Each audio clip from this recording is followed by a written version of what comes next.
J'ai eu l'occasion aujourd'hui d'échanger directement avec des agriculteurs et des responsables du milieu agricole sur les préoccupations principales qui concernent l'avenir de l'agriculture en France, étant pendant une partie de la journée au sommet de l'élevage qui vient de démarrer ce jour à la Grande Halle d'Auvergne.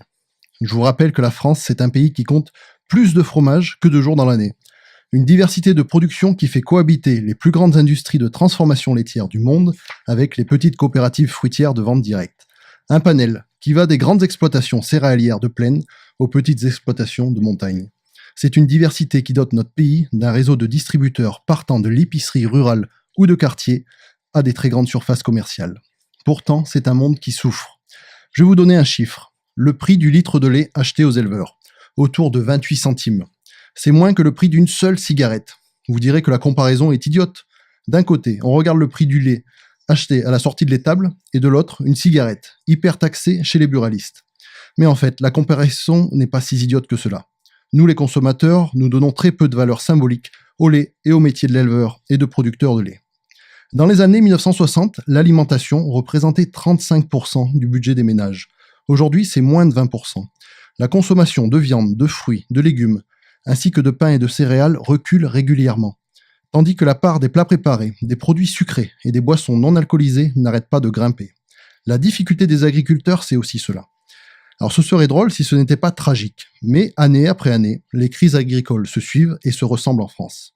Qu'il soit question du cours du lait, du porc, du bœuf, elles semblent interchangeables.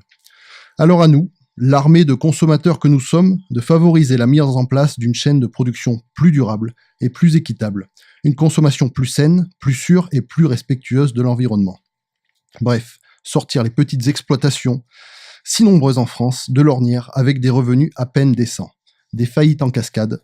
En 2018, près de 20 000 exploitations risquent de disparaître. Il y a urgence à trouver des solutions.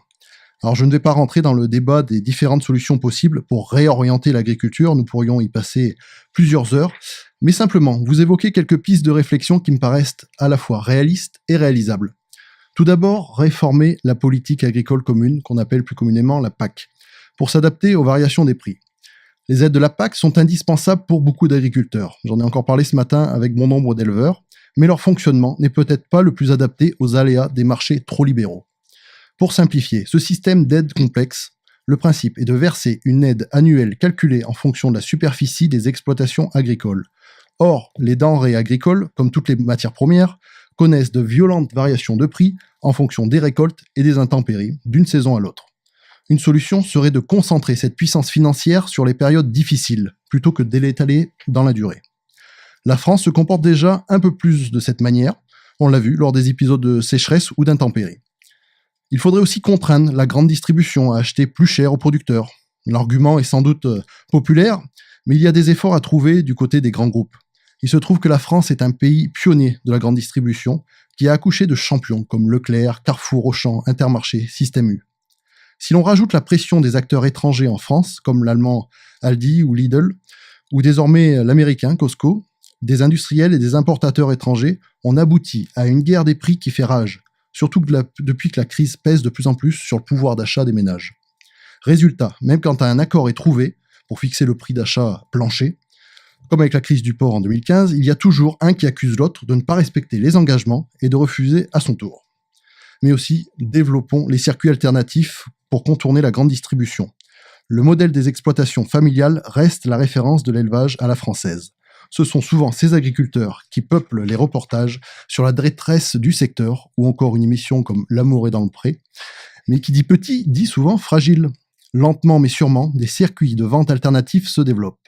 Que ce soit autour de la métropole clermontoise, ou même dans les espaces ruraux périphériques, de nombreuses solutions permettent de mettre en relation producteurs et consommateurs en passant complètement à travers les grands groupes.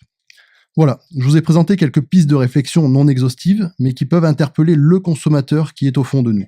Et je dirais pour clore mon message qu'il ne faut pas oublier une chose. La France est un pays agricole. C'est d'abord son histoire et son identité, mais c'est aussi son avenir.